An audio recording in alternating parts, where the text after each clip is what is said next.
Mon nom est Patrick Louembe, je suis artiste peintre gabonais. Je crois que je suis artiste depuis mon tout jeune âge parce que je suis ce qu'on appelle un autodidacte. J'ai un parcours atypique dans le sens que, comme je disais tout à l'heure, je n'ai pas fait les beaux-arts, j'ai fait une formation normale, mais j'ai beaucoup aimé le dessin dans un premier temps. Jusqu'en classe de terminale, on va dire, après mon bac en 2000, j'ai végété un peu.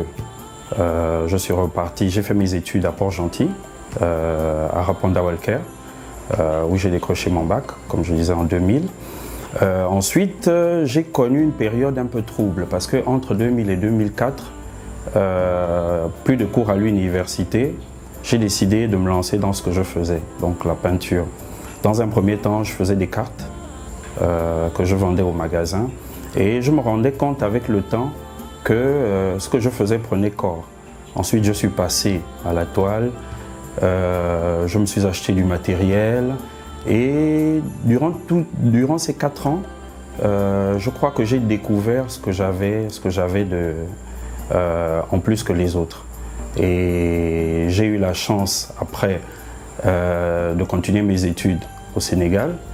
Arrivé à Dakar, je suis arrivé dans un pays où l'art est très développé.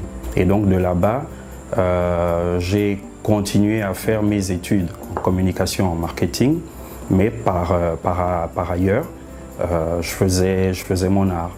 Et donc j'exposais dans des galeries. J'ai été invité 2 fois de suite à Dakar Art, la grande biennale qui se tient tous les 2 ans à Dakar. Et là-bas, je crois que j'ai pris conscience de ce que j'avais en plus, et j'ai décidé après mes 4 ans, après mon master 1 en communication, je suis rentré. Par contre, en arrivant à Libreville, je me suis rendu compte qu'il y avait quelque chose à faire. Entre le parcours que j'avais connu et l'homme que j'étais devenu, je crois que j'étais un artiste plein et j'ai décidé de me consacrer à mon art. Moi, en rentrant, je crois que j'ai compris un peu comment, j'ai analysé le marché dans lequel j'étais et je me suis dit qu'il y avait une épingle à tirer. Et connaissant les technologies de l'information, je me suis lancé beaucoup plus dans le net. Donc je faisais beaucoup plus ma promotion dans le net. Et j'ai été approché en 2005 par une association en France qui fait dans l'art contemporain, qui m'a invité pour une exposition d'art contemporain d'artistes africains.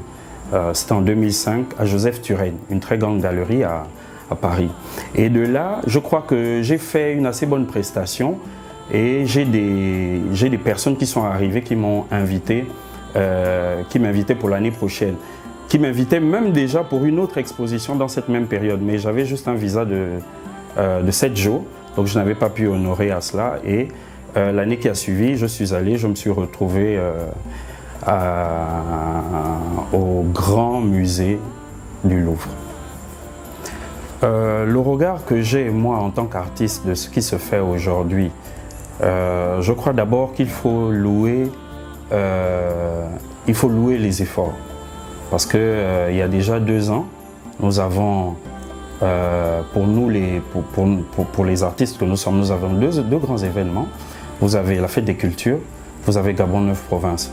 Je crois que c'est des événements qui sont à peu près à un écart de 6 mois.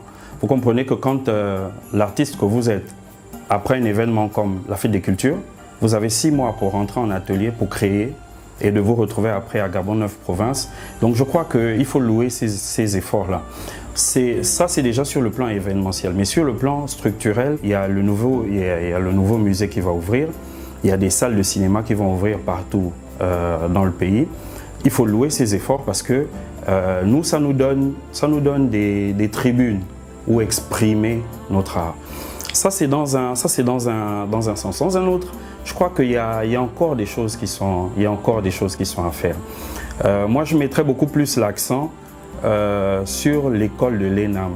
Parce qu'aujourd'hui, je crois que l'école de l'ENAM ne crée plus, c'est un point de vue personnel, hein, mais l'artiste aussi a le droit de faire des critiques qui peuvent être constructives. L'école de l'ENAM ne répond plus aux normes internationales en matière de création, en matière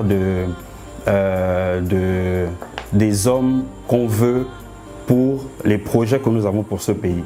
Nous avons de très beaux projets. Il faut créer des hommes qui soient capables d'être concurrentiels sur le marché international, sur le marché de l'art.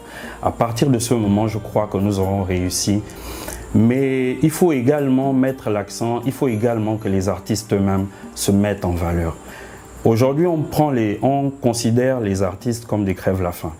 Dès que nous aurons nous-mêmes donné de la valeur à ce que nous faisons, je crois que les gens, nous allons forcer l'admiration. Pour l'instant, n'ayant pas de galerie, je suis en discussion avec beaucoup de maisons qui font dans la déco d'intérieur où j'expose mes œuvres. Vous avez par exemple le Château du Mobilier.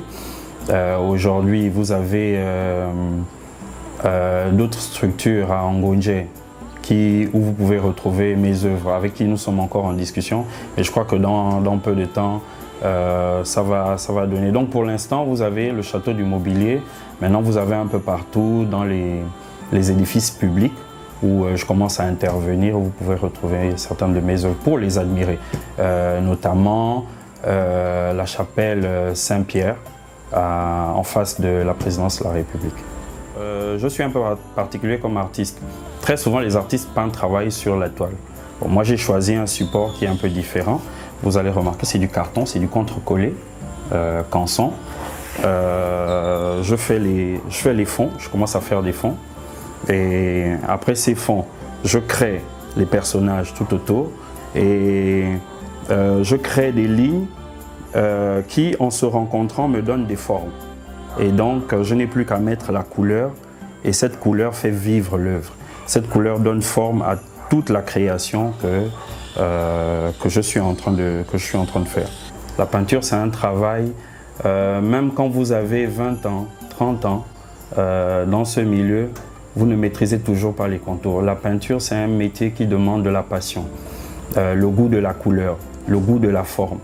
Et donc, pour devenir peintre, il faut d'abord aimer ce qu'on fait. C'est pour ça que moi j'ai créé l'événement Couleur au Goué, qui est un atelier de peinture pour les enfants, qui fait naître chez les enfants d'abord, ça suscite d'abord chez eux de l'émotion, de la créativité. J'ai choisi une certaine catégorie d'enfants, c'est-à-dire des enfants en difficulté, notamment les enfants de la rue. Parce que c'est des enfants qui sont pleins d'émotions, qui sont pleins de frustration. Et donc, pour ressortir ça, j'ai trouvé la peinture parce que la peinture a un côté thérapeutique. Et donc, ça les aide à exprimer ce qu'ils ont au fond d'eux et à comprendre que le monde, que nous sommes de petits dieux. Nous pouvons créer des choses, même si on vit dans des conditions difficiles, mais on peut améliorer son quotidien par ce que nous faisons avec nos mains, en réfléchissant.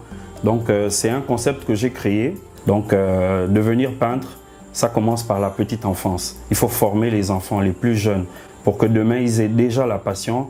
Et en intégrant les grandes écoles de peinture, ils auront, je crois, toutes les bases, tous les prérequis pour devenir de grands peintres.